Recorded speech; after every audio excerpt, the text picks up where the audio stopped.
Seiring bertambahnya pengetahuan Klein tentang mistisisme dan para Beyonder, serta hasil eksperimennya dengan kekuatan dari ruang di atas kabut abu-abu, ia tidak lagi merasa gugup saat berhadapan dengan Justice, The Hanged Man, dan The Sun. Ia kini tak terlalu sibuk menjaga citra penuh teka-teki dan tak terduga, demi mencegah para anggota klub tarot menyadari bahwa dirinya hanya berpura-pura. Sekarang ia mengerti bahwa meskipun para dewa di dunia ini kuat dan aneh, mereka sama sekali bukan makhluk yang maha kuasa ataupun maha tahu. Sebutan seperti itu hanya cocok bagi sang pencipta legendaris dari segala sesuatu, sosok yang hanya masih disembah oleh kota perak. Para dewa punya keterbatasan, dan mereka juga bisa berada dalam situasi sulit. Itu kini bisa Klein pastikan. Baik kitab badai maupun wahyu dari Dewi Evernight menyinggung hal itu secara tersirat. Oleh karena itu, dalam pertemuan tarot terakhir, Klein secara sadar mulai membangun karakter bagi dirinya sendiri, perlahan-lahan membentuk citra sebagai sosok perkasa, yang terikat oleh batasan tertentu, yang entah mengapa tidak bisa bergerak bebas, namun hampir setara dengan dewa.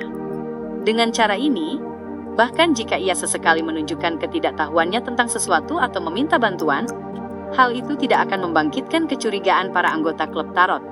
Tentu saja, semua ini baru bisa berhasil karena melalui upaya-upaya sebelumnya, serta kekuatan yang ditunjukkan oleh utusan yang diberkatinya, Azik ia telah menanamkan citra sebagai sosok seperti dewa di benak Justice, The Hanged Man, dan The Sun.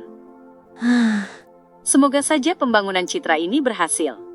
Dengan begitu, aku tidak perlu khawatir jika suatu saat tidak bisa menjawab pertanyaan mereka. Tentu saja, hal-hal yang tergolong pengetahuan umum tetap harus kuketahui, dan aku tidak boleh terlihat takut. Klein mengetuk tepi meja kuno itu sambil terkekeh. Aku ingin mengeluarkan sebuah misi. Misi? Kedua telinga Audrey menegang sedikit, sementara matanya membelalak. Ia terkejut, penuh harap, namun juga gelisah. Ia sangat ingat bahwa ini adalah pertama kalinya Tuan Fool secara resmi mengeluarkan sebuah misi. Meskipun sebelumnya dia pernah membuat beberapa permintaan, semuanya melibatkan imbalan yang dibayar di muka. Seolah-olah, dia hanya secara acak memilih misi, agar sesuai dengan prinsip pertukaran yang setara. Kali ini, dia menggunakan kata mengeluarkan. Sebagai seorang telepatis, Audrey sangat piawai membaca makna tersirat di balik kata-kata. Pada saat yang sama, ia dengan tajam menyadari bahwa meskipun The Hanged Man tampak tenang, sebenarnya ia luar biasa tegang. Sementara The Sun, ia hanya tampak kebingungan, memperlakukan hal ini sebagai sesuatu yang sangat normal. Kalian boleh memilih untuk menerima atau tidak. Dengan bantuan kekuatan clown-nya, nada suara Klein terdengar jauh lebih santai. Salah satu utusan milikku telah tiba di Backlund. Ia ingin menyelesaikan suatu urusan, namun tidak nyaman baginya untuk menampakkan diri. Utusan lainnya. The Hanged Man mengangguk, seolah merenung. Ia sama sekali tidak terkejut. Di matanya, bagi sosok sekuat dewa seperti Tuan Fool, memiliki banyak utusan adalah hal yang wajar. Aku penasaran, berapa urutan dari utusan milik Tuan Fool ini? Ya, aku masih berutang hadiah untuk utusannya yang sebelumnya, meskipun hadiah dari Tuan Fool dibayarkan oleh Tuan Hanged Man. Dan dia tidak terlalu peduli dengan uang, aku tetap berdoa meminta bantuan waktu itu. Selain itu, Wakil Admiral Hurricane dibunuh oleh utusannya. Utusan itu pasti masih membutuhkan dana untuk kegiatannya. Audrey berpikir dengan sedikit rasa bersalah. Secara jujur, 30.000 pound emas dan sebuah perkebunan besar adalah kekayaan yang luar biasa besar baginya, namun semua itu tidak terlalu berdampak besar pada hidupnya. Memilikinya memang bagus, tapi kalau tidak pun tidak masalah. Yah, mungkin aku akan sedikit merasa kehilangan. Audrey mengangguk serius pada dirinya sendiri. Sebagai seorang gadis remaja yang belum dianggap dewasa, jika mengesampingkan perkebunan besar itu, sebenarnya ia tidak memiliki kendali penuh atas sisa 30.000 pound. Ia hanya bisa mengikuti pengaturan ayahnya, membeli beberapa saham dari Backlund Munitions Corporation, dan berinvestasi pada sebuah perusahaan yang mencoba mengalihkan sebagian teknologi kapal perang berlapis baja untuk kapal komersial. Jumlah yang akhirnya ia terima dan bisa digunakan sebagai uang saku hanyalah 5.000 pound. Namun, Anuitas tetapnya meningkat setidaknya 2.000 pound, dari kisaran awal 15.000 menjadi 25.000 pound. Melihat Justice dan yang lain belum juga berbicara, Klein pun menyampaikan misi itu. Tugas yang ingin ia selesaikan adalah pembunuhan terhadap Duta Besar Republik Intis untuk Kerajaan Loen, Bekerland Jen Madan. Membunuh Duta Besar Republik Intis, Audrey kehilangan kendali dirinya dan bertanya dengan penuh keterkejutan. Itu akan memicu konflik antara kedua negara dan bahkan mungkin memicu perang. Sebagai seorang wanita bangsawan terdidik, pikiran pertamanya langsung tertuju pada urusan luar negeri internasional. Adapun mengapa Tuan Full tidak melakukannya sendiri, jawabannya sudah jelas baginya. Figur kuat mana yang akan terus-menerus membantu bawahannya secara langsung? Setelah kerajaan menderita kekalahan di pantai timur Balam, Raja tidak langsung turun tangan. Paling jauh, ia hanya mengganti jenderal dan mengerahkan pasukan baru. Kudengar Yang Mulia sempat ingin turun ke garis depan, tapi dicegah oleh para bangsawan dan pejabat. Alger hanya sedikit terkejut dengan misi itu. Fokusnya tertuju pada hal lain. Tuan Full memang tidak dapat secara langsung campur tangan di dunia nyata. Dugaanku benar. Aku penasaran sejauh mana dia bisa memengaruhi kami setelah koneksi kami terjalin. Apakah dia bisa dengan mudah mengambil nyawa seseorang? Alger, yang sedikit puas dengan dirinya sendiri, mulai melamun. Derek hanya terdiam mendengarkan percakapan itu. Apa itu Republik Intis? Apa itu Duta Besar? Kata-kata ini terdengar sangat asing dalam bahasa Jotun. Klein menyapu pandangannya ke sekeliling dan tetap menjaga sikap santainya. Siapa di antara kalian yang bersedia menerima misi ini? Imbalan seperti apa yang kalian inginkan? Aku tidak bisa membenarkan membunuh orang tak bersalah tanpa alasan. Dan ini bisa saja menimbulkan bencana akibat perang. Audrey, yang awalnya ingin mengangkat tangan, kini ragu. Saat itu juga, The Hanged Man terkekeh dan berkata, "Kudengar Duta Besar Bekerland ini juga merupakan kepala intelijen Republik Intis di kerajaan." Ia diam-diam mendukung pertumpahan darah, merencanakan sejumlah insiden yang merusak hubungan antara bangsawan dan orang kaya, serta menyebarkan rumor untuk menghasut masyarakat agar menentang pemerintah. Ia tampaknya menyadari keraguan Justice, maka ia menjelaskan sisi gelap Bekerland secara rinci. Lalu ia menambahkan, "Aku tidak yakin apakah Sang Duta Besar adalah seorang Beyonder, tetapi ada banyak petunjuk yang menunjukkan bahwa kemungkinan besar ia memang demikian. Ia memiliki cukup banyak Beyonder di sekelilingnya, Beyonder yang berada di bawah jaringan intelijen Intis. Dan departemen ini dipengaruhi oleh keluarga kerajaan asli Intis, keluarga Sauron. Mereka menguasai urutan awal dari jalur Hunter. Selain itu, kemungkinan perang antara kedua negara hanya bergantung pada apakah para petinggi di kedua belah pihak menginginkannya. Itu sama sekali tidak ada hubungannya dengan hidup atau matinya seorang diplomat." Setelah pembunuhan terhadap Kaisar Rosel, Intis mengalami beberapa guncangan besar, namun akhirnya berhasil mempertahankan sistem republik yang stabil. Karena keluarga Sauron mengalami pukulan telak selama masa pemerintahan Rosel, kekuatan mereka merosot tajam dalam segala aspek. Yang bisa mereka lakukan hanyalah menerima kenyataan dan mengubah tujuan mereka menjadi perebutan kursi parlemen, serta diam-diam memengaruhi Departemen Intelijen Negara dan sebagian militer. Setelah mendengarkan informasi yang diberikan oleh The Hanged Man, keraguan dalam hati Audrey pun lenyap. Ia mengangguk anggun dan berkata, "Selama beberapa tahun terakhir, Kekaisaran Feysak telah berkembang pesat, berhasil mengalahkan kerajaan dan Republik Intis di pantai timur Balam dan dataran tinggi. Selama kita menyalahkan mereka, para petinggi dan warga Republik Intis akan menganggapnya sebagai sesuatu yang dapat diterima dan masuk akal."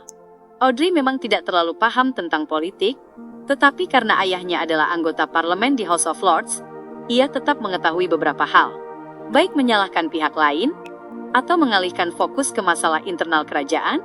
Para barbar utara yang tidak populer adalah target yang paling mudah bagi para bangsawan dan menteri. Apakah mereka benar-benar melakukannya atau tidak? Itu tidak penting. Tentu saja, lebih dari 100 tahun yang lalu, peran itu dimainkan oleh Intis dan Rosel. Setelah merenung beberapa saat, Audrey menatap kursi kehormatan dengan sedikit gelisah dan rasa bersalah. "Tuan Full, aku bisa mencoba menyelesaikan misi ini, tetapi aku tidak dapat menjamin keberhasilannya. Di satu sisi, ia akan menemui ayahnya untuk memastikan bahwa Duta Besar Bakerland benar-benar adalah kepala intelijen intis.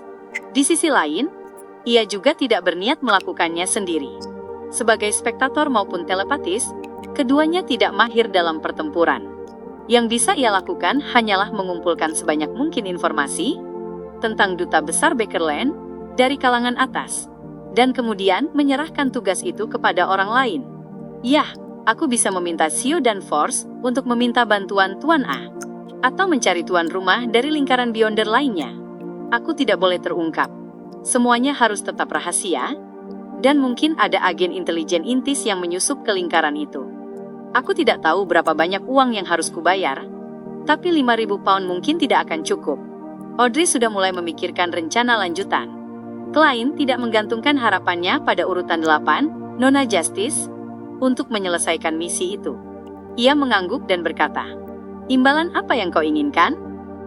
"Formula ramuan psikiatris," jawab Audrey sebelum menambahkan dengan ragu, "serta bahan Beyonder yang sesuai. Oh, kita bisa membahasnya lebih lanjut setelah misi selesai. Jika gagal, aku akan menanggung biayanya. Aku masih berutang uang hadiah untuk utusan Anda." "Uang hadiah? Jadi itu diberikan kepada Nona Justice. 10.000 pound. Kalau dibagi rata, itu 5.000. Di balik kabut abu-abu, Klein berpikir beberapa detik tentang seberapa berharganya Duta Besar Bakerland, dan akhirnya menyimpulkan bahwa ia jelas lebih berharga daripada Wakil Admiral Hurricane Kilangos. "Tentu," jawab Klein dengan nada datar. Saat itu, The Hanged Man, Alger, menambahkan, "Aku juga akan menerima misi ini. Imbalannya bisa ditentukan setelah misi selesai." "Bukankah kau sudah kembali ke laut?" tanya Audrey dengan heran. "Hanya karena aku tidak berada di Backland, bukan berarti aku tidak bisa membunuh Duta Besar Bakerland," jawab Alger, sambil tersenyum tanpa memberikan penjelasan lebih lanjut. Derek, yang duduk di sebelahnya, sama sekali tidak punya kesempatan untuk ikut dalam percakapan itu. Klein mengangguk menyetujui. "Baik." Ia segera mengalihkan pandangannya ke buku harian Roselle yang ada di tangannya. Tanggal 29 Oktober. Pemimpin Secret Order, Zarathul, kembali mengunjungiku. Ia tidak menyebutkan apapun secara spesifik, dan hanya mengobrol santai denganku. Aku tidak bisa menebak niat sejatinya. Sepertinya ia hanya ingin memperkuat komunikasi di antara kami, dan saling memahami lebih baik. Aku sudah bertemu dengan 2 Beyonder tingkat tinggi dari gereja, tetapi aku merasa Zarathul jauh lebih kuat dan misterius dibanding mereka. Jadi aku bertanya kepadanya, tanpa banyak harapan, tentang urutannya. Dan pada akhirnya, ia benar-benar menjawabku. Ia mengatakan bahwa dirinya adalah urutan 2, Miracle Invoker. Urutan 2, dalam pengkategorian gereja, itu adalah posisi malaikat, hampir setara dengan dewa. Dia memang jauh lebih kuat dibanding alkemis dan arcane scholar yang pernah kutemui sebelumnya. Tapi intuisi memberitahuku bahwa Zarathul tidak mengatakan seluruh kebenaran. Urutan 2 mungkin hanyalah posisinya dulu, atau ia sedang bersiap untuk naik tingkat. Miracle Invoker, seorang penguasa yang menciptakan mukjizat. Nama ramuan ini benar-benar membangkitkan imajinasi.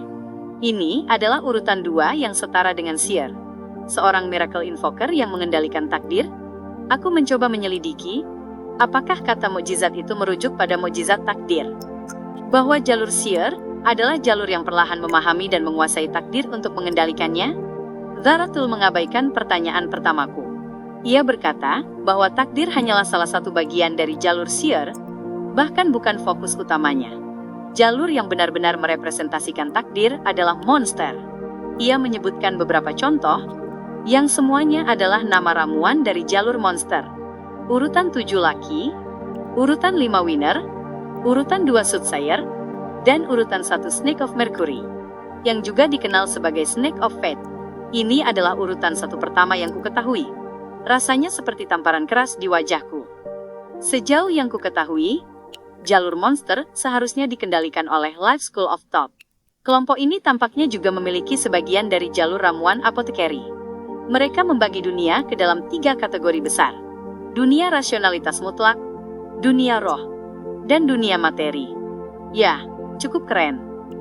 Zarathul mengatakan bahwa Life School of Thought berspesialisasi dalam ilmu perbintangan, berusaha menggunakan obat, musik, cahaya, anggur, dan wewangian untuk menghapus jalan yang memiliki pembacaan bintang dan takdir yang tidak menguntungkan.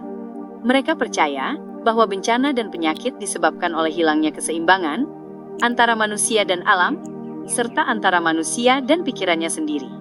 Ia menambahkan dengan makna tersirat bahwa Life School of Thought menyembah bulan. Mengapa menyembah bulan dan tidak melangkah lebih jauh, menyembah Dewi Evernight? Catatan harian ini memenuhi 2 halaman dan jelas disalin dari kedua sisi aslinya. Itu sangat banyak informasi. Klein menghela napas dalam keheningan penuh makna. Ini juga pertama kalinya ia mengetahui nama ramuan urutan 1. Snake of Mercury dan Snake of Fate benar-benar membuatnya merasakan kerinduan yang mendalam. Demikian pula, ini juga pertama kalinya aku mengetahui urutan 2. Sekarang aku tahu urutan 2 yang setara dengan Seer. Nama Miracle Invoker terdengar cukup bagus. Mengandung makna yang dalam dan tidak terdengar rendah. Tentu saja, dibandingkan Soothsayer, terdengar sedikit lebih inferior. Takdir hanyalah bagian dari jalur Seer dan bahkan bukan fokus utamanya. Aku harus mengingat ini. Aku harus terus-menerus merefleksikan diri sendiri dan tidak berakhir menyimpang ke arah takdir. Itu bisa membuatku gagal dalam berakting. Kata-kata Zarathul tidak terdengar kontradiktif. Jalur monster adalah jalur sejati takdir. Jadi, Soothsayer adalah urutan 2. Kalau begitu, aku sebenarnya sudah mengetahui urutan 2 sejak dulu. Meskipun matanya masih terpaku pada kertas, Klein sedang mempertimbangkan rantai urutannya sendiri dengan serius. Karena pengalamannya dalam mencerna 2 ramuan, Seer dan Clown, serta karena ia bisa mengintip dan menghormati takdir, ia mampu memiliki sedikit pandangan ke depan tentang takdir. Namun, ia tetap tak berdaya terhadap perkembangan takdir itu sendiri. Perlahan-lahan, ia menyamakan esensi jalur Beyonder miliknya dengan takdir. Jika bukan karena catatan harian ini, sangat mungkin ia akan menggunakan asumsi itu sebagai dasar untuk memahami dan berakting bagi urutan berikutnya. Soal apakah Zarathul berbohong atau tidak, yang pasti bagi Klein adalah bahwa jalur monster memang jalur takdir. Sesuai dengan apa yang ia lihat dari informasi rahasia Nighthawks dan nama ramuan yang pernah ia dengar sebelumnya, Soothsayer. Sekarang setelah ada jalur takdir, maka jalur Seer tidak mungkin menjadi pengulangan. Itu akan menimbulkan tumpang tindih dan tidak konsisten dengan bagaimana tiap jalur urutan yang ada memiliki karakteristik berbeda. Karena itu, Klein cenderung mempercayai ucapan Zarathul. Ia cenderung percaya bahwa takdir hanyalah bagian dari jalur Seer, bahkan bukan fokus utamanya. Nilai dari 2 halaman ini sangatlah tak ternilai bagi diriku saat ini. Alchemist dan Arcane Scholar seharusnya adalah urutan yang lebih tinggi dari jalur Savan. Dari nada tulisan Rosel, mereka jelas bukan urutan 2 atau 1. Itu berarti mereka adalah urutan 4 dan urutan 3. Untuk saat ini, tidak mungkin menentukan mana yang urutan 4 dan mana yang urutan 3. Klein mengumpulkan pikirannya, membalik halaman catatan harian itu, dan melanjutkan membaca. Adapun mengapa Life School of Thought hanya menyembah bulan, dan tidak percaya pada Dewi Evernight yang melambangkan bulan merah, ia tidak bisa merenungkannya terlalu dalam, karena kekurangan informasi. Halaman ketiga adalah kisah Rosel tentang penemuan mesin uap praktis. Terkadang, ia takut akan tindakan represif, dan di lain waktu, takut hasil kerjanya akan dirampas oleh pihak berkuasa. Tulisan-tulisannya menunjukkan ketakutan akan penganiayaan. Tak kusangka bahkan Kaisar Rosel, yang menganggap dirinya sebagai protagonis zamannya, memiliki sisi yang gelisah dan khawatir seperti ini. Sudut bibir Klein bergerak sedikit, ketika ia membalik ke halaman keempat catatan harian itu. Tanggal 18 April. Matilda hamil. Ini sudah kuduga, dan aku bahkan bisa memberitahumu sesi bercinta mana yang membuatnya hamil, karena aku merasakan penurunan pada karakteristik Beyonderku. Begitu pembuahan berhasil, karakteristik Beyonderku akan mengikuti suatu hubungan misterius, dan sebagian darinya akan ditransfer ke anakku. Setelah itu, aku bertanya dengan cemas kepada Uskup Agung Van Esti. Ia mengatakan bahwa ini adalah fenomena normal. Untuk urutan 7 ke bawah, karakteristik Beyonder tidak akan diturunkan ke generasi berikutnya, tetapi itu tidak mutlak. Urutan 6 dan 5 secara alami akan menurunkan sebagian, tetapi itu tidak memengaruhi kekuatan sang orang tua. Adapun sang anak, mereka akan lahir dengan kekuatan Beyonder tertentu, mendekati urutan 9. Tapi sebagai hasilnya, jalur mereka pada dasarnya akan tetap. Pada urutan tinggi, pewarisan karakteristik Beyonder adalah sesuatu yang dapat dikendalikan. Seseorang dapat memilih untuk menurunkannya atau tidak, bahkan memilih untuk menurunkan sedikit saja, sepertiga, setengah, atau seluruhnya. Dengan kata lain, anak-anak yang lahir dari Beyonder tingkat tinggi, mungkin akan lahir sebagai Beyonder. Untuk urutannya, itu tergantung pada keputusan salah satu orang tua. Aku bertanya-tanya, apakah keturunan para dewa juga seperti ini? Setelah membaca catatan harian itu, hanya ada 2 frasa yang terngiang di benak Klein. Hukum keterjagaan karakteristik Beyonder dan hukum keabadian karakteristik Beyonder. Apakah hukum itu yang mengatur kelangsungan hidup makhluk Beyonder? Tidak heran beberapa hewan magis hanya bereproduksi sebelum mati. Tidak heran ada fenomena peningkatan pembunuhan dan haus darah setelah melahirkan. Sasarannya bisa dari ras mereka sendiri, atau bahkan pasangannya. Ini untuk melengkapi karakteristik Beyonder mereka. Menurut logika ini, jika kita menelusuri semuanya ke awal, dari mana asal karakteristik Beyonder pertama? Tercipta begitu saja? Atau dari sang pencipta yang menciptakan segalanya? Karena Nona Justice telah naik ke telepatis, Klein menahan dorongan untuk mengangguk dan terus membalik halaman. Halaman kelima berisi keluhan Rosel tentang bagaimana tidak ada yang menikmati musik popnya dan menganggapnya hanya sebagai kebisingan. Di saat yang sama, ia merenungkan bahwa cerita yang menyegarkan adalah pencarian umum dari berbagai orang dari berbagai dunia, dan bahwa popularitas novel yang ia plagiasi dari The Count of Monte Cristo membuat surat kabar yang ia dirikan berkembang pesat. Kaisar, adakah hal lain yang belum kau lakukan? Dengan senyuman, Klein membalik ke halaman ke-6 dan terakhir. Tanggal 10 November, aku diam-diam menerima bajak laut besar Savigny Solomon di Istana White Maple. Aku berharap ia akan merampok lawanku di jalur laut baru dan menyerang kapal-kapal Feysak, Loen, dan Vena Potter. Dan aku berjanji untuk membantunya naik menjadi Beyonder tingkat tinggi.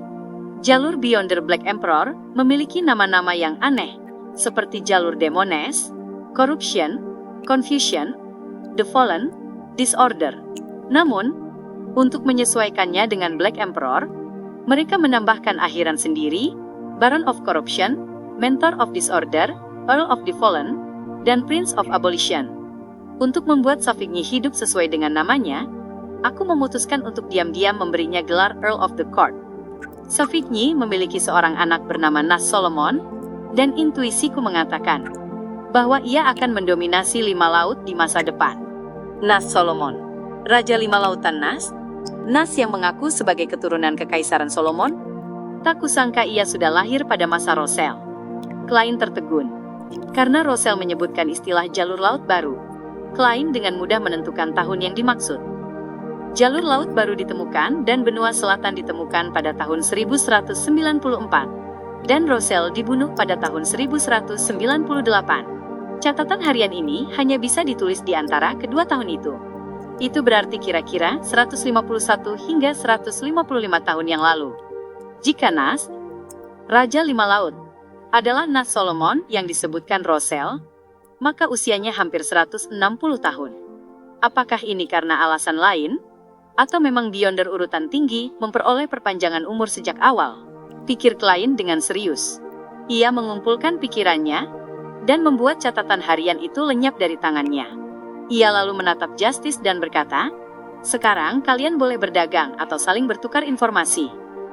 Tuan Fu tidak memberikan pengetahuan umum hari ini. Audrey merasa sedikit kecewa.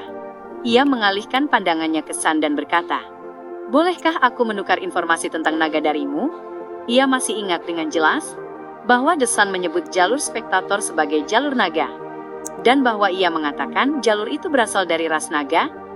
"Tentu, aku ingin formula ramuan urutan 8 untuk Bart," jawab The Sun. Derek, yang selama ini diam, dengan ragu. Awalnya ia ingin menggunakan ini sebagai pertukaran untuk informasi tentang dunia tempat tinggal Justice dan The Hanged Man, agar tidak selalu kebingungan oleh apa yang ia dengar. Namun, melihat bahwa proses pencernaan ramuannya hampir selesai, ia tetap menjadikan kenaikannya sebagai prioritas utama. Audrey tidak terkejut dengan permintaan The Sun. Karena metode acting telah menyebar di kota Perak, waktu yang telah berlalu menunjukkan bahwa kemungkinan besar ia sudah hampir menyelesaikan masa pencernaannya. Mencari formula ramuan selanjutnya jelas menjadi salah satu prioritas tertingginya. Aku penasaran, seperti apa Bart bertindak? Apakah dia menyanyikan puisi setiap hari saat menghadapi pertempuran, menghindar ke samping, lalu menggunakan nyanyiannya untuk memberi keberanian dan kekuatan kepada rekan-rekannya? Atau mungkin dia akan memberkati dirinya sendiri terlebih dahulu, sebelum maju dengan palu atau pedang terangkat? Apakah itu akan meningkatkan kemampuan bernyanyinya? Jika iya, maka dia pasti akan menjadi penyanyi atau penyanyi opera yang luar biasa, pikir Audrey dengan penuh ketertarikan. Ia sengaja tidak segera menyatakan pendiriannya, agar The Sun tidak menaikkan harga lagi. Ini bukanlah sesuatu yang ia pelajari dari tutornya, atau dari pertemuan Beyonder yang pernah dihadirinya. Ini murni teknik yang ia kembangkan sendiri, setelah ia maju menjadi seorang telepatis. Aku akan berusaha sebaik mungkin untuk menemukan formula ramuan, urutan 8, yang sesuai dengan jalur Bart, tetapi itu tidak akan hari ini. Apakah kau puas dengan syarat itu? Kata Audrey dengan pertimbangan matang. Sebelum menatap kursi kehormatan di meja kuno itu, kita bisa meminta bantuan Tuan Full untuk menjadi saksi perjanjian ini. Pada saat itu, Klein tertawa dan menjawab, Nona Justice, mungkin aku bisa memberimu formula light supplian. Mata Audrey berbinar saat ia cepat-cepat mengangguk kecil. Tidak masalah. Lalu, apa yang harus aku gunakan untuk menukarnya dengan Anda? Aku belum memikirkannya. Klein terkekeh dan berkata, jangan khawatir. Mungkin di masa depan, utusanku akan membutuhkan bantuan dalam beberapa hal. Pikirannya sangat sederhana. Jika ia membiarkan Nona Justice mendapatkan formula light supplian melalui lingkaran Beyondernya, maka pengetahuan yang telah ia curi dari Eternal Blazing Sun, dengan harga hampir terbakar habis akan sia-sia. Setidaknya, itu akan terbuang percuma di klub tarot. Baiklah, aku akan melakukan yang terbaik untuk membantu mereka, janji Audrey dengan gembira. Klein menyatukan kedua tangannya dan selembar perkamen kulit kambing berwarna coklat kekuningan muncul di depannya. Di atasnya tertulis formula ramuan light supplian, lengkap dengan bahan pengganti serta nama-nama kunonya. Semuanya telah diterjemahkan ke dalam bahasa Jotun. Bahan utama, sepotong Brilliance Rock atau bubuk Dazzling Soul, darah Mirror Hedgehog atau jantung magma Titan. Bahan tambahan, 1 Golden Aged Sunflower, 3 tetes sari aconite. Dengan dorongan lembut, perkamen itu muncul di depan The Sun. Meskipun ia bisa berdoa kepada Tuan Full untuk mengingat kembali formula itu, jika ia benar-benar lupa, Derek tetap menghafalnya dengan tekun. Ia membutuhkan waktu cukup lama sebelum akhirnya berkata, Nona Justice, kita bisa membicarakan tentang para naga. Tuan Full, aku meminta izin untuk berbicara dengan Tuan Sun secara pribadi. Audrey dengan cepat mengangkat tangannya. Awalnya, ia percaya bahwa The Sun akan menuliskan isi pembicaraannya di atas kertas, agar ia bisa membacanya. Namun, itu akan menyulitkannya untuk mengajukan pertanyaan. Ia harus menulis pertanyaannya dan mendorongnya kembali kepadanya. Cara komunikasi seperti itu benar-benar merepotkan. Berbicara dengannya secara pribadi? Dalam percakapan seperti itu, kau mungkin tidak akan memahami apa yang dikatakan The Sun. Begitu juga sebaliknya. Klein mengangguk, suaranya tetap tenang. Baik, di lingkaran Beyonder, Hermes adalah bahasa yang harus dikuasai. Hermes kuno dapat dipelajari dan relatif populer. Sementara itu, Jotun, Dragonis, dan Elvish jauh lebih tidak umum, sehingga hanya sedikit orang yang menguasainya. Setelah mengatakan itu, Klein mengisolasi The Hanged Man, mencegahnya untuk melihat atau mendengar. Algir sebenarnya tertarik pada pengetahuan tentang para naga, tetapi tidak cukup untuk membayar harga demi mendengarkannya. Jadi, ia tetap diam dan menunggu. Melihat bahwa Tuan Full telah memberi isyarat agar mereka memulai percakapan, The Sun, Derek, Terdiam selama beberapa detik, menyusun kata-katanya, lalu berkata, "Para naga adalah musuh bebuyutan Raja Raksasa. Mereka semua terlihat seperti kadal raksasa, dengan seluruh tubuh tertutup sisik berwarna-warni. Keempat anggota tubuh mereka tebal dan kuat, serta sayap mereka cukup lebar untuk mengangkat tubuh raksasa mereka ke udara. Mereka adalah penguasa langit. Mereka memiliki beragam kemampuan, beberapa bisa menyemburkan api, yang lain mampu mengendalikan petir, membawa korosi, atau bahkan menciptakan es. Namun kemampuan-kemampuan ini bukanlah yang paling umum di antara para naga. Naga pikiran adalah yang paling banyak jumlahnya, dengan Raja Naga Ankheweld sebagai perwakilannya. Jalur Beyonder yang berasal dari naga pikiran adalah spektator. Di Kota Perak, kami biasanya menyebutnya jalur naga. Dalam pertukaran semacam ini, Derek awalnya berniat mengulang teks sejarah secara verbatim. Namun, setelah menyadari bahwa Nona Justice dan Tuan Hangman tampaknya tidak berasal dari dunia yang sama, ia mulai menyadari nilai dari sejarah yang dianggap umum di Kota Perak. Maka dari itu, kali ini ia hanya membicarakan tentang naga, dan tidak menyebutkan raksasa, elf, mutan, phoenix, vampir, dan sebagainya. Raja Naga Ankheweld. Ini sesuai dengan catatan gereja. Audrey mengangguk kecil, dengan sopan menahan diri untuk tidak memotong penjelasan Descent.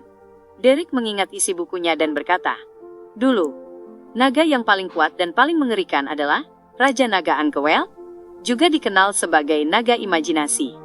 Selain dia, putranya, Al-Zuhod, juga membentangkan sayapnya di langit, memandang rendah tokoh-tokoh terkenal dan kuat di darat dan laut. Namanya adalah Naga Mimpi Buruk." Tentang naga imajinasi Ankheweld, ada legenda yang mengatakan bahwa apapun yang ia bayangkan akan terwujud. Kerajaan yang ia bayangkan pasti akan turun ke dunia nyata. Masa depan yang ia nyatakan pasti akan terjadi dan menjadi kenyataan. Ini, Klein, tiba-tiba mengernyit. Jika bukan karena Justice, Audrey sangat fokus mendengarkan Descent, ia pasti akan menyadari keanehan Klein, meski dirinya tersembunyi di balik kabut abu-abu yang tebal. Deskripsi itu membuatnya teringat pada artefak tersegel 008. Masa depan yang dinyatakan pasti akan terjadi. Mereka memiliki karakteristik yang mirip. Klein bersandar ke kursinya. Ia tampak santai, tetapi sebenarnya ia semakin fokus. Naga imajinasi, kedengarannya luar biasa. Itu ciri khas dewa. Mata Audrey berbinar saat mendengarnya, dipenuhi kegembiraan dan antisipasi. Derek berhenti sejenak sebelum melanjutkan.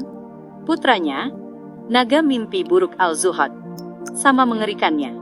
Ia dapat mengendalikan hati setiap makhluk hidup dan membuat mereka bertindak sesuai kehendaknya. Dan makhluk-makhluk itu akan sulit menyadarinya, percaya bahwa tindakan mereka berasal dari kehendak sendiri. Ia juga dapat menjadikan mimpi buruk nyata, menjadi kenyataan, membuat banyak makhluk hidup tanpa sadar terlibat di dalamnya. Ia kemudian akan memberikan akhir yang paling kejam dan mengejutkan bagi mereka. Konon, ia sangat gemar bermain-main. Ia akan membiarkan seorang pangeran mencium seorang putri untuk membangunkannya, tetapi sang putri sudah membusuk.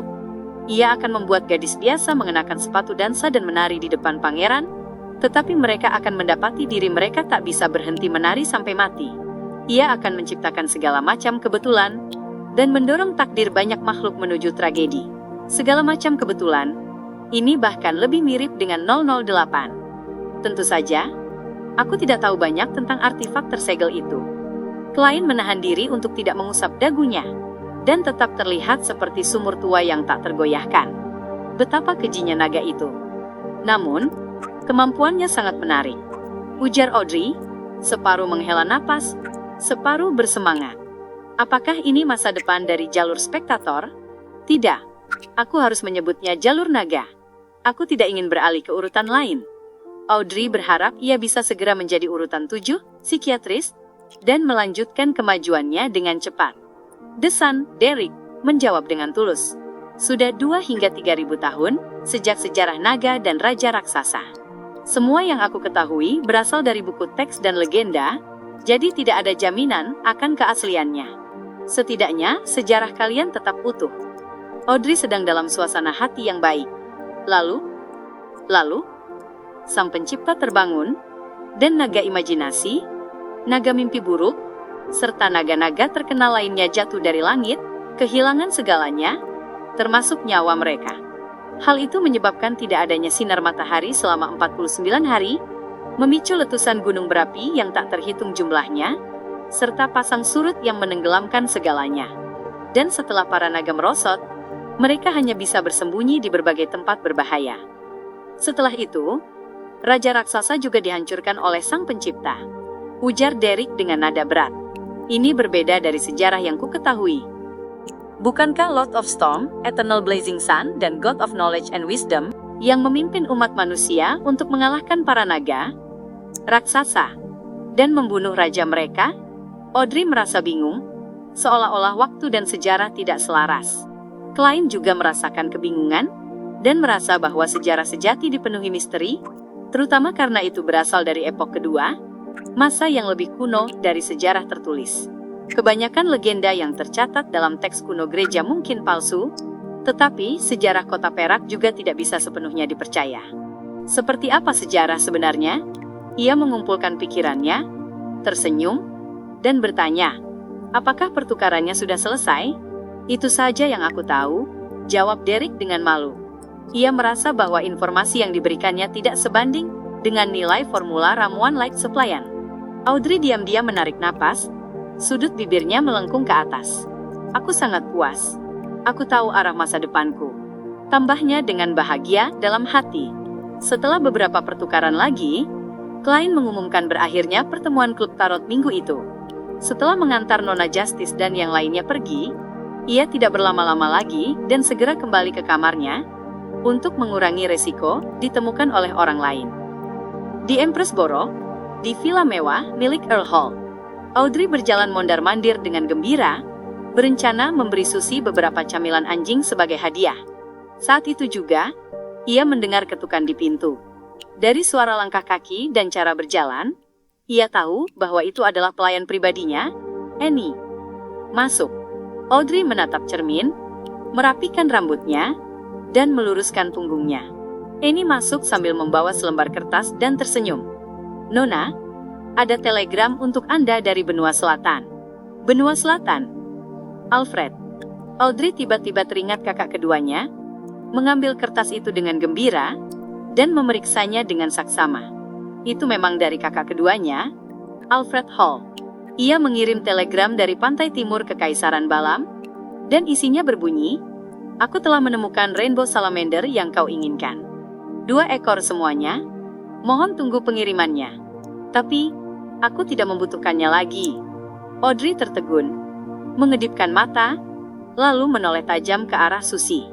Anjing Golden Retriever besar itu mengibaskan ekornya, dengan ekspresi kebingungan. Ya, aku sudah tidak membutuhkannya lagi, tapi, aku bisa memberikannya pada Susie, atau menukarnya dengan bahan beyonder lain. Ramuan Susie masih kekurangan cairan tulang belakang dari kelinci Farsman. Beberapa hal lebih baik diserahkan pada Susie, itu jauh lebih praktis baginya daripada aku. Setiap detektif terkenal butuh asisten yang baik. Audrey cepat mengambil keputusan. Baginya, hal itu tidak lagi penting. Begitu ia meletakkan telegram, rasa senangnya mereda, digantikan oleh kekhawatiran akan kenyataan. Aku masih berutang informasi pada Tuan Full soal Secret Order, misi pembunuhan terhadap Duta Besar Intis, dan permintaan dari orang yang menjadi utusannya. Akhirnya aku tahu rasanya terjerat banyak utang. Audrey, kita tak bisa menunda lagi. Ayo mulai. Gadis itu mengepalkan tinjunya pelan. Ia ingin mencari pena dan kertas untuk menulis surat kepada Viscount Glen, agar ia bisa segera mengatur pertemuannya dengan Sio dan Force. Ia harus segera mendelegasikan misi itu. Namun, ketika ia mengambil pena dan mencelupkannya ke tinta, Audrey tiba-tiba menahan tangannya di udara. Ia baru saja memikirkan satu masalah penting. Ia hampir tak tahu apa-apa tentang Duta Besar Intis Bakerland. Dalam kondisi seperti ini, mudah sekali salah menilai tingkat kesulitan misi, entah karena tidak ada yang mau menerimanya, atau karena misi itu diserahkan kepada orang yang tidak tepat, membuat kegagalan sudah pasti sejak awal. Biaya tambahan akibat kegagalan itu bukanlah kekhawatiran utamanya. Sebaliknya, ia yakin bahwa Tuan Full akan memberinya imbalan yang lebih besar, dan membantu lebih jauh lagi. Setelah berpikir sejenak, Audrey menoleh kepada pelayannya, Annie, dan berkata, "Beritahu Kontes Jaria bahwa aku menerima undangannya dan akan datang ke pesta dansanya besok malam tepat waktu." Jaria adalah istri dari Earl Wolf, dan ia telah mengundang para duta besar dari seluruh negara ke pesta itu, termasuk Bakerland Jen Madan. Audrey awalnya berencana menolak undangan itu dengan alasan sakit, namun kini ia tertarik untuk hadir. Setelah mengamati duta besar Bakerland dan mengumpulkan cukup informasi, barulah ia akan bertemu dengan Sio dan Force. Audrey tiba-tiba merasakan kegembiraan luar biasa, karena akan berpartisipasi dalam peristiwa besar, seperti yang selalu ia impikan. Force Manor, di Kepulauan Rorstead, kota kedermawanan, Bayam. Setelah kembali ke dunia nyata, Alger Wilson berganti pakaian, meski terlihat mencolok di Republik Intis, lalu keluar lewat pintu belakang hotel menuju gang, dan berputar beberapa kali. Ia berhenti di depan sebuah rumah tanpa taman atau halaman, lalu mengenakan topeng putih yang sudah sangat akrab. Kemudian ia mengetuk pintu 3 kali dengan keras dan 2 kali dengan ringan, masing-masing dipisahkan oleh jeda panjang 2 kali, dan jeda pendek 2 kali. Sekitar 10 detik kemudian, pintu berderit terbuka. Seorang pria bertopang bandana bajak laut menjulurkan kepala dan cepat mengamati sekeliling. "Masuk," kata pria itu dengan suara berat sambil memberi jalan. Tanpa berkata sepatah kata pun, Alger melangkah masuk. Krik, pintu tertutup rapat. Di Jalan Mins nomor 15, Klein membuka tirai dan duduk di meja kerjanya. Informasi tentang Secret Order yang diberikan oleh The Hanged Man membuatnya menyadari bahwa targetnya mungkin memiliki hubungan dengan Republik Intis. Di saat yang sama, ia teringat pada deskripsi yang digunakan The Hanged Man tentang keluarga Antigonus, aneh dan mengerikan. Beyonder yang menyelinap ke kamarku semalam untuk membaca informasi dan meninggalkan peringatan itu memang aneh. Jalur urutan yang dikuasai keluarga Antigonus adalah jalur Seer, sama seperti yang dimiliki oleh Secret Order. Keduanya bisa disamakan. Dengan kata lain, bisa diduga bahwa Beyonder semalam adalah anggota Secret Order yang juga bekerja sebagai mata-mata Republik Intis. Atau mungkin orang itu bukan anggota Secret Order, melainkan seseorang yang memanfaatkan hubungan antara Republik Intis dan Secret Order untuk memperoleh formula dan ramuan terkait. Klein mulai membuat asumsi berani, sambil berusaha memverifikasinya secara hati-hati. Ini bisa menjelaskan mengapa kemampuan firasat milikku sebagai clown tidak terpicu ketika cacing aneh itu menyusup. Itu adalah efek penekanan dari Beyonder dengan urutan yang lebih tinggi, yang berbagi jalur yang sama denganku. Tentu saja, juga mungkin karena cacing hitam besi itu tidak menimbulkan ancaman nyata bagiku. Hal yang sama juga bisa menjelaskan mengapa cacing itu menyusup ke kamarku di malam yang sama, ketika aku menulis informasi tentang Ian Wright. Lebih jauh lagi, ia langsung menuju meja. Pihak lain memiliki kemampuan Seer, membuat semua ini tampak masuk akal. Setelah berulang kali memverifikasi dugaannya, Klein merasa bahwa teorinya sangat mungkin mendekati kebenaran. Jika orang itu adalah Beyonder dengan urutan lebih tinggi dari jalur Seer, urutan berapakah dia? Dan apa nama ramuannya? Jika dia bisa mengendalikan cacing itu, mungkinkah itu bagian lain dari sirkus, penjinak binatang? Klein menggelengkan kepala sambil tersenyum geli. Mungkin formula ramuan selanjutnya akan kudapat darinya. Apakah ini arti sebenarnya dari wahyu yang kudapat dari ramalan sebelumnya? Backlund memang tanah harapan. Klein bergumam pelan dan mulai memikirkan langkah selanjutnya. Ia telah mendelegasikan misi pembunuhan terhadap Duta Besar Bakerland untuk mengakhiri semua bahaya laten. Ia harus menghindari kecurigaan, tetapi ia tidak memiliki kemampuan untuk melakukannya sendiri. Setelah lokasi Ian Wright terungkap ke kedua belah pihak, Klein yakin bahwa Duta Besar Bakerland tidak akan punya waktu untuk membalas dendam dalam waktu dekat dan tidak akan menimbulkan masalah tambahan. Menemukan barang yang sangat penting yang disebutkan Duta Besar, jelas menjadi perhatian utamanya. Dengan kata lain, sebelum barang itu ditemukan, aku akan aman. Aku tidak perlu terburu-buru menyewa pengawal Beyonder yang kuat. Bahkan jika ada balas dendam lanjutan, kecil kemungkinan sang Duta Besar akan menyewa Beyonder urutan tinggi untuk menanganiku. Itu tidak ekonomis dan tidak perlu. Bagaimanapun, Backlund bukan wilayah kekuasaannya. Kemungkinan terbesar adalah ia akan kembali menyewa Beyonder yang mengirim cacing hitam besi ke kamarku semalam. Ia setidaknya berada di urutan 7, mungkin bahkan 6 atau 5. Ia memiliki kekuatan yang dibutuhkan dan memahami situasinya. Saat-saatnya tiba, aku hanya perlu menyewa pengawal dengan standar tersebut. Kuharap sebelum saat itu, sang duta besar tidak akan pernah bisa mengeluarkan perintah semacam itu. Klein menatap keluar jendela ke arah kabut yang akhirnya menghilang, seolah melamun. Ia memutuskan untuk tetap pergi ke Bravehearts Bar malam ini. Pertama, untuk berhubungan dengan Beyonder lain melalui Kaspars, guna memilih pengawal yang sesuai. Kedua, ia bisa mencari kesempatan untuk menjual karakteristik Beyonder Mersol, mengumpulkan dana, dan melihat apakah ada yang menjual benda mistik kuat untuk meningkatkan kekuatannya.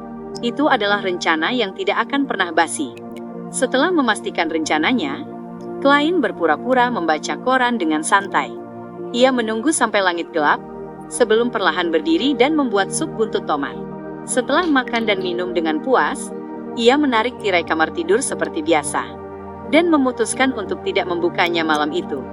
Kemudian, dengan memanggil dirinya sendiri dan merespons dirinya sendiri, ia berubah menjadi tubuh roh unik, membawa kembali peluit tembaga milik Azik, karakteristik Beyonder milik Mersol, jimat buatan sendiri, berbagai bahan, dan kartu tarot ke dunia nyata, hanya menyisakan beberapa benda, seperti kontrak berdarah.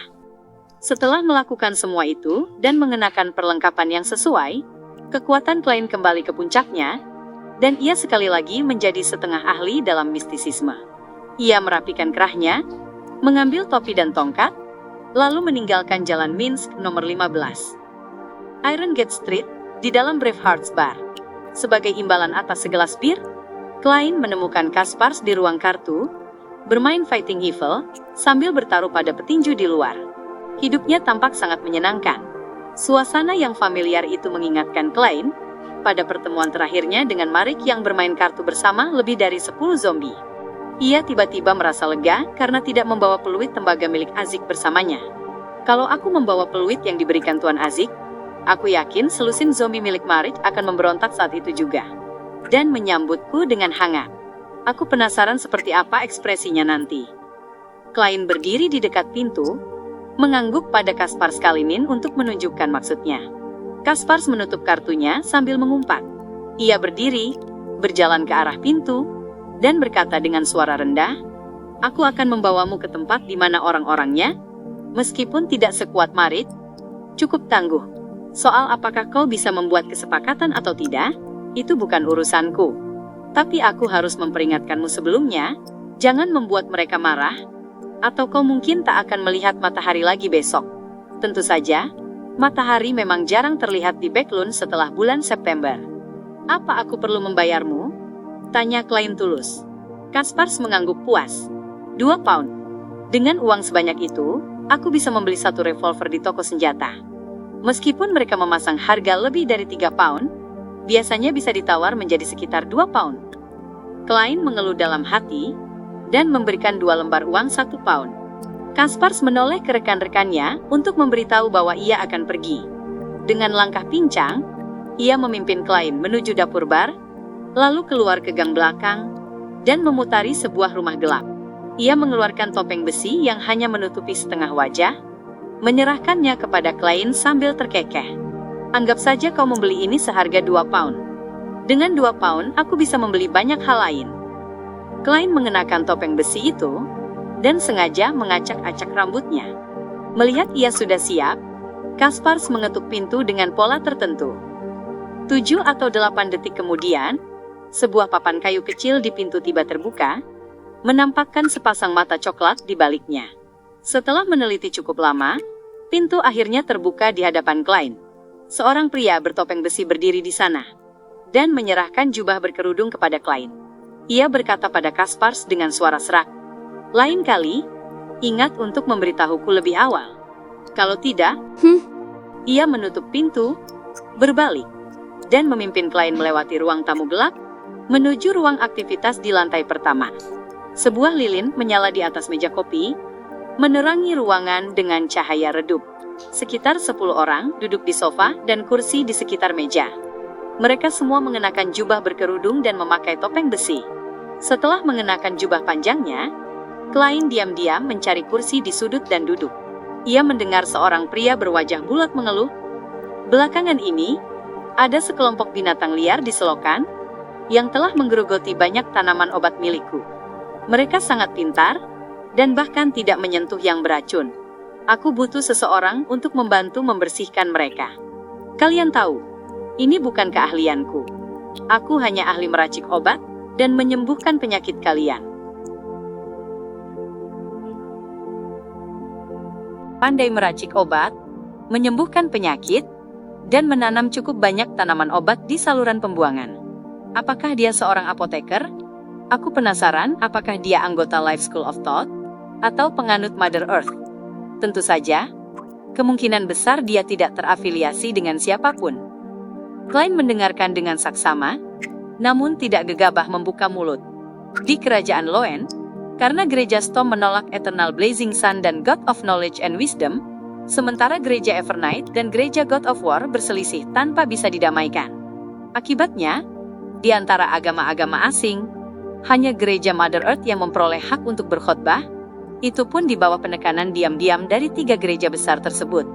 Mereka hanya memiliki sedikit gereja dengan jumlah pengikut yang sangat kecil, sampai-sampai tidak perlu membentuk tim Beyonder. Dan sekalipun mereka melakukannya, mereka tidak akan diakui oleh pemerintah, dan tidak bisa bekerja sama dengan kepolisian. Mereka akan dianggap sebagai kelompok vigilante. Menurut informasi rahasia dari para Nighthawk, gereja Mother Earth mengendalikan 2 jalur urutan, planter dan apothecary. Namun, yang terakhir tampaknya tidak lengkap. Sosok yang diduga apoteker itu tak mengenakan tudung. Wajahnya ditutupi topeng besi hitam, namun hanya menutupi bagian atas hidungnya, membuat lemak yang bergetar di pipinya semakin mencolok. Aku ulangi, aku butuh seseorang untuk membersihkan makhluk baru yang muncul di saluran pembuangan. Aku hanya butuh area sekitar jembatan Backlund dibersihkan. Pembayarannya 4 botol obat berhargaku. 2 di antaranya bisa menghentikan pendarahan secara efektif dan merangsang penyembuhan luka. Percayalah, ini jauh lebih baik daripada pergi ke klinik untuk operasi jahit dan efeknya bertahan selama 6 bulan. Ujar pria yang diduga apoteker itu, menyebutkan persyaratan dan imbalannya. Ia kemudian tertawa kecil dan melanjutkan penjelasan. 2 botol lainnya bisa bertahan 1,5 bulan dan bisa membuat seorang pria merasakan gairah, seperti saat berusia 17 atau 18 tahun, menjadi Beyonder di atas ranjang. Hehe, kau tahu maksudku. Bahkan jika melewati tanggal kadaluarsa, efeknya masih ada, tetapi akan menyebar ke seluruh tubuh. Penggunanya akan menjadi sangat agresif, dan kekuatan, kecepatan, serta kelincahannya akan meningkat drastis, sebelum akhirnya kelelahan melanda setengah jam kemudian. Kenapa dia terlihat seperti dokter militer tua, yang menempelkan iklan kecil di mana-mana, dan tanpa malu-malu mempromosikan efek obat kadaluarsanya? Klein tak bisa menahan diri untuk menyindir dalam hati. Melihat ruangan tetap hening setelah ia selesai bicara, si apoteker hanya bisa menggertakkan giginya dan berkata, "Akan kutambahkan 30 pound di atas 4 botol obat berhargaku." Akhirnya, seorang pria yang duduk di pinggir sofa berbicara. Ia melirik sekeliling dan berkata dengan suara dalam, "Aku terima tugas ini. Kau harus membayar uang muka dengan 2 botol obat, masing-masing 1 jenis. Tuan Eye of Wisdom akan menjadi saksi." "Tidak masalah," jawab seorang pria tua yang duduk sendirian di sebuah sofa, sambil mengangguk. Garis-garis di pipinya dalam, kulitnya agak keriput, dan suaranya terdengar sangat tua, sehingga Klein menyimpulkan bahwa dia seorang kakek. Baiklah, sosok apoteker itu menghela napas lega. Setelah transaksi itu selesai, suasana pertemuan menjadi lebih hidup. Tak lama kemudian, seorang wanita dengan wajah sepenuhnya tertutup tudung berkata, "Aku ingin menjual 2 senjata." "Senjata?" Klein mengubah posisi duduknya dan menjadi lebih fokus. Karena ia untuk sementara tidak dapat naik urutan, satu-satunya cara untuk meningkatkan kekuatannya adalah dengan menggunakan barang eksternal. Salah satunya adalah pedang baja bertulisan rune. Itu ditempa oleh gereja Eternal Blazing Sun. Pedang ini memiliki efek pemurnian dan penolak kejahatan. Ia adalah musuh alami dari Water Ghost, Wraith, zombie dan makhluk undead lainnya. Bisa digunakan selama 3 tahun lagi.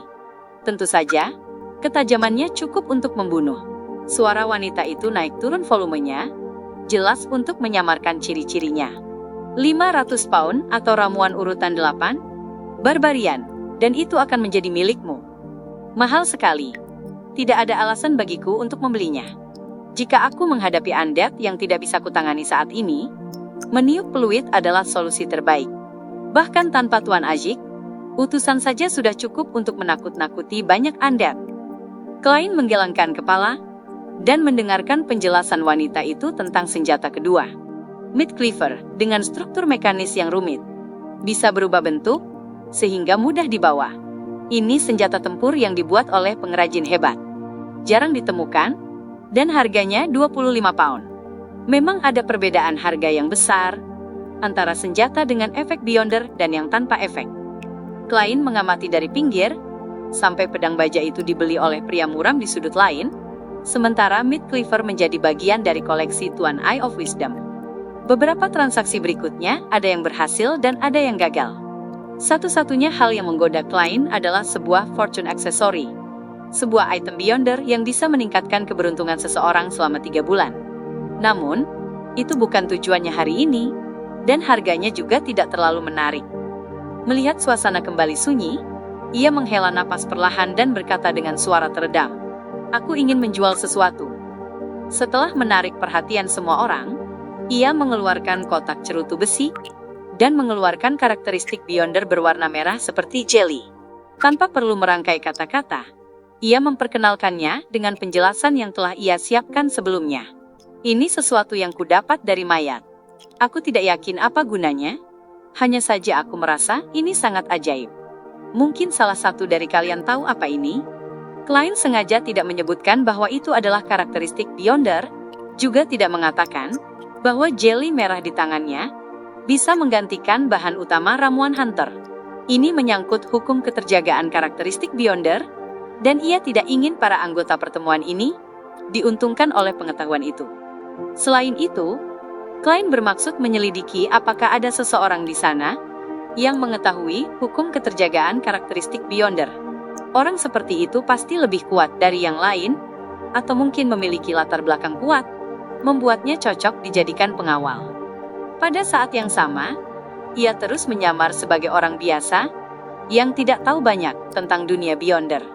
Meskipun anggota pertemuan tidak bisa melihat wajahnya melalui topeng besi, Kaspars Kalinin tahu seperti apa dirinya, dan kemungkinan cukup banyak orang di ruangan itu mengenal Kaspars. Berhati-hati dan waspada adalah 2 hal yang terus kuingatkan pada diriku sendiri sebelum berangkat hari ini.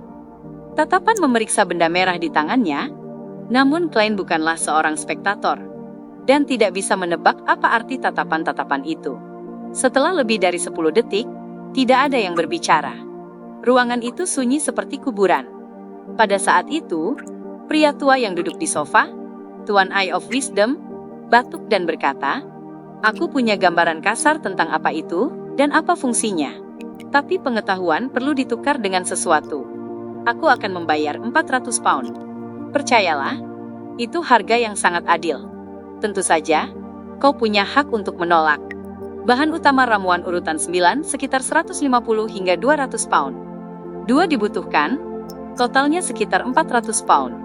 Tawaran itu sangat masuk akal." Pria tua dengan nama sandi Eye of Wisdom ini tampaknya menyadari bahwa benda ini milik jalur hunter.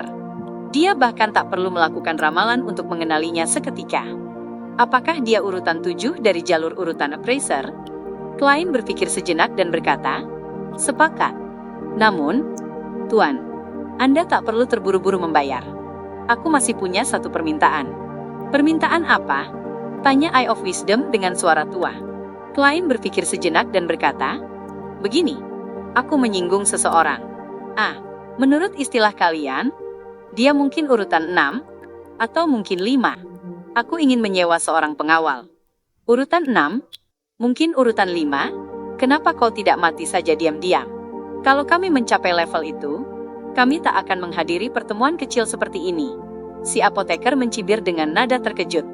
Meskipun anggota lain tidak mengatakan apa-apa, Dari ekspresi mereka jelas tidak ada yang berniat menerima permintaan itu. Pikiran mereka mirip dengan si apoteker. Eye of Wisdom terkekeh dan berkata, "Mungkin kau belum mengenal lingkaran kita dengan baik. Orang di urutan 6 atau urutan 5 adalah sosok yang sangat kuat dan mengerikan. Ya, memang ada banyak kasus di mana sekelompok Beyonder urutan 8 atau urutan 9 berhasil membunuh seseorang sekuat itu, tapi itu peristiwa yang sangat sulit untuk diulang. Aku pikir, tak ada seorang pun di sini yang mau mengambil resiko sebesar itu demi melindungimu. Jika kau yakin lawanmu hanya urutan 6 dan tidak memiliki item mistik, mungkin ada seseorang yang bersedia menerima tantangan itu." "Yah, aku tidak yakin." Klein mengangkat bahu dan berkata, "Kalau begitu, aku harus berusaha menyelamatkan diriku sendiri. Apa yang bisa kudapat dengan 400 pound? Item mistik yang Anda maksud? Percayalah, item mistik seharga 400 pound tidak akan bisa menghadapi musuhmu, dan bahkan akan membawa lebih banyak bahaya. Saranku, mintalah maaf padanya. Mintalah maaf dengan tulus, dan mungkin 400 pound cukup untuk membeli pengertiannya," ujar Eye of Wisdom dengan tulus. "Sejujurnya, aku sudah memikirkannya, tapi kurasa mereka tidak akan menerimanya." Klein hendak menjawab, ketika pria yang menerima tugas membersihkan makhluk di saluran pembuangan, tiba-tiba tertawa. "Mungkin, kau bisa mencoba peruntungan. Aku punya item mistik di sini, yang bisa kujual padamu seharga 400 pound. Itu bisa membuatmu mendengar suara makhluk agung. Jika kau beruntung, dan bisa memecahkan informasi berguna, kau akan menjadi sangat kuat, dan tidak lagi sulit bagimu untuk melindungi diri. Ya, jika kau sial, dan justru memecahkan kutukan, atau gagal memecahkannya, maka kau akan terluka, atau bahkan mati. Apakah kau ingin bertaruh?" Sebelum ia selesai bicara, Eye of Wisdom menggeram, "Black Snake, jangan sebut-sebut benda sialanmu itu." Black Snake tertawa dan berkata, "Aku tidak berbohong, dan aku tidak melanggar aturan di sini. Aku sudah memberitahunya tentang kelebihan dan kekurangannya, dan membiarkannya membuat pilihan sendiri. Kemungkinan mendapatkan informasi berguna sekitar 10%. Apakah kau ingin bertaruh?" Russian Roulette Dunia Beyonder. Mendengar suara makhluk agung. Apakah ini milik listener dari Aurora Order? Item yang ditinggalkan setelah seorang listener kehilangan kendali? Klein menatap Black Snake, yang ia curigai sebagai anggota Aurora Order, dan mulai merangkai banyak hubungan. "Mungkin aku bisa bertaruh padanya?" Tidak bisa disebut bertaruh, karena aku akan membawa item ini ke dunia di atas kabut abu-abu sebelum menggunakannya. Aku sudah bisa membawa benda nyata ke sana.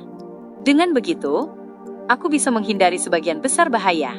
Namun, ini hanya item yang ditinggalkan oleh Beyonder urutan 8. Manfaatnya mungkin tidak terlalu besar. 400 pound bukan jumlah kecil. Saat pikirannya berpacu cepat, Klein mengangguk serius dan berkata, "Sepakat." Hanya ada satu lilin yang menerangi ruangan itu. Suasana di ruang tamu begitu sunyi, hingga terasa seolah waktu telah membeku. Beberapa detik kemudian, pria yang diduga sebagai apotekeri akhirnya bergumam, "Apa kau tidak meninggalkan alamat? Dengan begitu, aku bisa mendapatkan sesuatu dari tubuhmu." Kelihatannya dia sedang mengutukku, tapi sebenarnya dia sedang membujukku untuk tidak melakukannya. Klein berpura-pura tidak mengerti dan berkata kepada Black Snake, "Aku tidak punya kesempatan hidup kalau tidak bertaruh. Akan ada secercah harapan jika aku mempertaruhkannya. Aku tidak akan duduk diam menunggu kematian." Mendengar itu, Eye of Wisdom yang hendak mengatakan sesuatu menutup mulutnya, karena memang tak ada lagi harapan lain yang bisa ia tawarkan. "Aku benar-benar mengagumi karaktermu." Black Snake tertawa. "Aku juga mengagumimu. Dulu, aku punya cukup banyak teman yang memiliki karakter seperti itu. Sekarang, setiap tahun aku mengunjungi makam mereka dan menaruh setangkai bunga di sana." Pria yang diduga apotekeri itu berkata sinis, meskipun sebenarnya bernada membujuk. Ia sama sekali tidak peduli bahwa Black Snake jauh lebih kuat darinya. Ia mengatakan apapun yang ia mau. Tuan apotekeri pasti sudah banyak menderita karena temperamennya itu. Klein diam-diam bersyukur. Ia menyerahkan kotak cerutu besi berisi karakteristik Beyonder Hunter kepada pelayan, yang lalu membawanya kepada Tuan Eye of Wisdom. Tuan tua itu menghitung uang tunai sebesar 400 pound dari koper di sampingnya, dan menyuruh pelayan itu memberikannya kepada Black Snake. Black Snake melirik sekilas dan berkata, "Aku percaya pada Tuan Eye of Wisdom." Ia mengeluarkan sebuah kotak kayu kecil, menunduk, dan meletakkannya di lantai. Ia mendorong kotak itu sehingga meluncur ke arah Klein tanpa melalui tangan pelayan. Begitu jari Klein menyentuh permukaan kotak, ia mendengar suara ilusi yang samar dan langsung merasakan pusing yang kuat. Bagi Klein, ini bukan sesuatu yang sulit ditangani. Bahkan tak sebanding dengan suara ilusi dari Justice dan yang lain saat mereka berdoa kepadanya. Setelah kembali duduk tegak, Klein membuka kotak kayu itu dengan hati-hati dan melihat sebuah telinga di dalamnya. Telinga itu tampak nyata, hanya saja kulitnya berwarna gelap, dan ada beberapa bagian hijau yang sudah membusuk. "Bagaimana cara menggunakannya?" tanya Klein. Black Snake menjawab santai. "Memegangnya tanpa sarung tangan sama saja dengan menggunakannya. Sebaiknya kau mencobanya di rumah saat sendirian." Klein tidak bertanya lebih jauh. Ia menutup kotak itu dan memasukkannya ke dalam saku. Ia sengaja tersenyum pahit dan berkata, "Ini membuatku pusing." Setelah hening sesaat, pria yang diduga apotekari itu tiba-tiba berteriak, "Aku ingin membeli kristal sumsum Spring of the Elves." "Siapa yang punya?" Namun tak ada seorang pun yang menjawab. Apotekari itu mengecap bibirnya dan bergumam, "Serius, tak pernah ada jawaban setiap kali aku bertanya soal ini. Mungkin kau bisa memesan kapal pesiar ke Pulau Sonia." Eye of Wisdom menyela dengan nada bercanda. Spring of the Elves juga dikenal sebagai Sonia Golden Springs, dan dari namanya saja sudah jelas asalnya.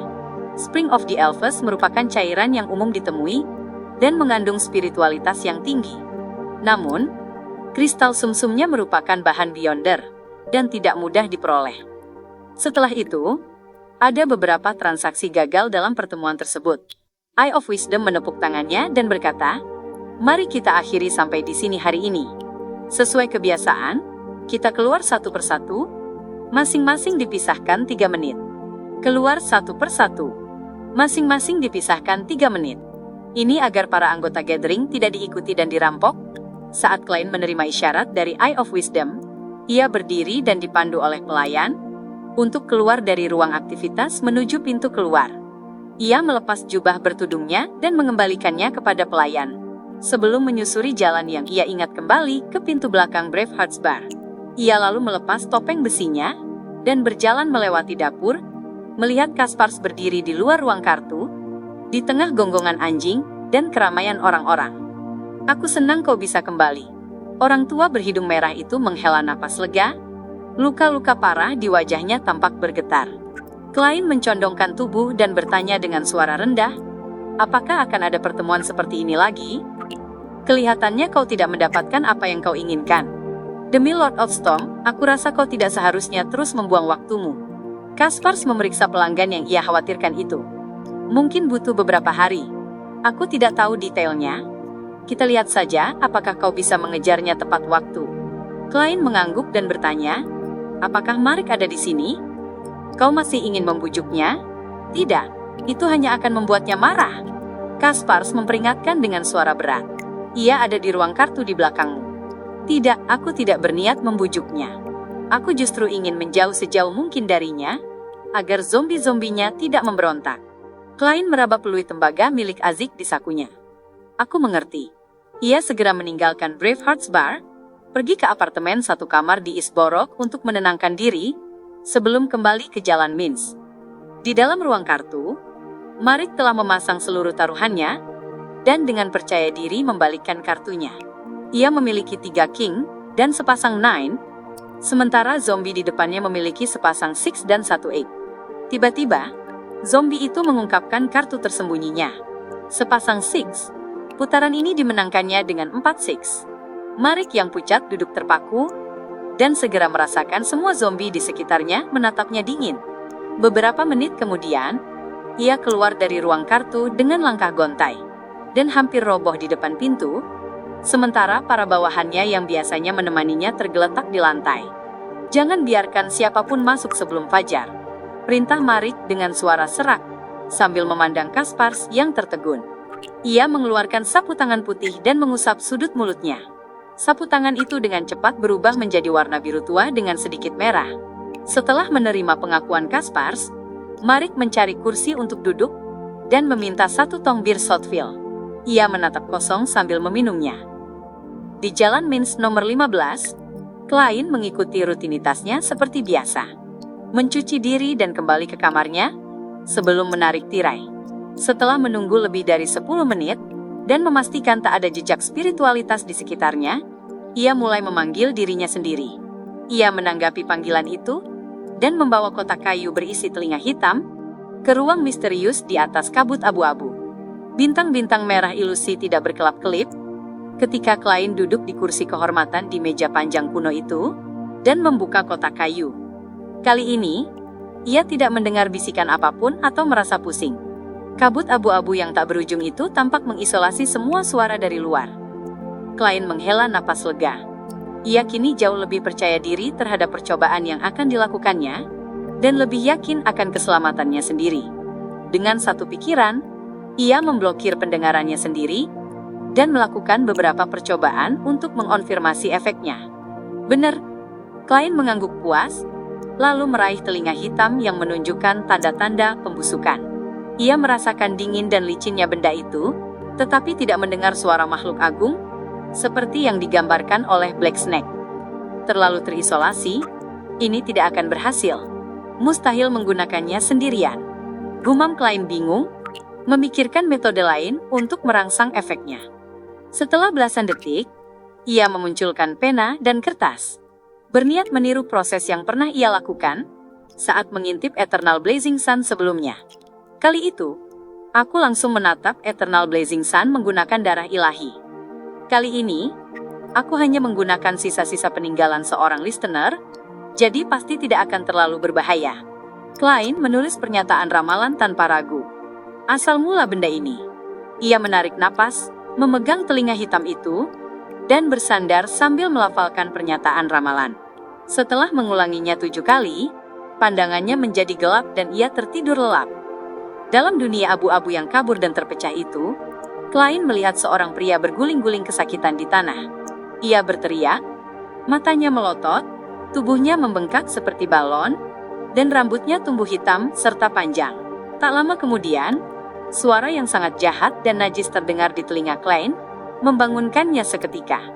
Suara itu berbeda dari raungan dan lolongan, yang berasal dari ruang misterius di atas kabut abu-abu.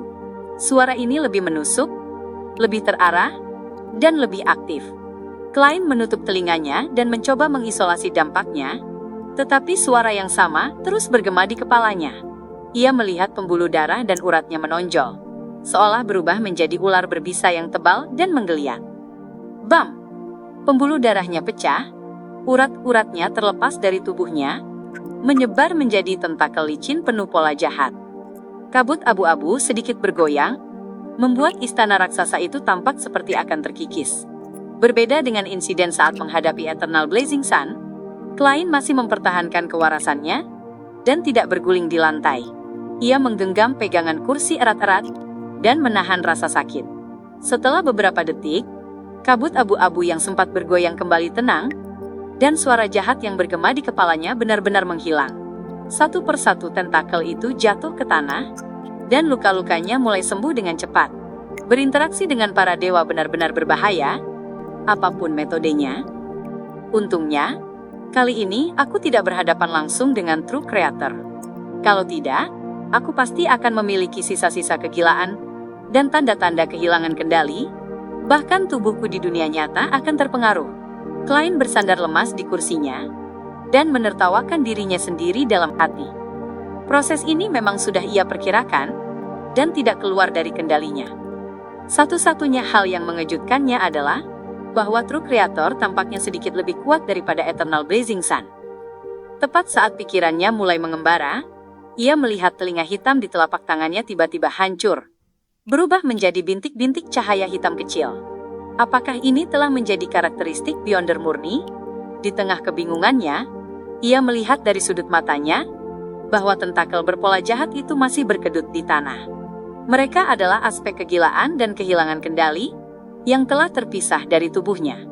Tentakel-tentakel itu perlahan menjadi transparan dan akan segera menghilang.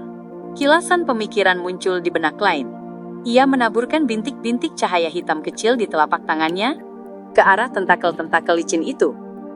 Gas hitam ilusi naik dan berubah menjadi langit yang terus disambar petir. Latar belakangnya sangat pekat dan muram. Semua itu segera menghilang dari pandangan Klein. Di permukaan jimat besi hitam di tanah, muncul banyak simbol, label sihir, pola jahat, dan angka-angka jalur yang terpelintir. Klein membungkuk dan mengambilnya, merasakan seolah-olah yang tersegel di dalamnya adalah jeritan para orang gila. Dengan bantuan teknik peramalannya, ia hampir bisa menguraikan fungsi jimat itu dari wahyu yang ia dapatkan. Jimat itu akan membuat lawan mendengar raungan mengerikan yang menginfeksi mereka dengan kegilaan. Hasil akhirnya bergantung pada kemampuan target untuk menahan serangan tersebut. Jika targetnya kuat, mereka mungkin mendapatkan manfaat darinya, namun harganya adalah menjadi pengikut setia True Creator, sedangkan jika lemah, mereka akan runtuh di tempat, mati sambil menjerit tragis. Aku akan menyebutnya bahasa kenajisan, gumam Klein, dan menetapkan mantra untuk mengaktifkannya.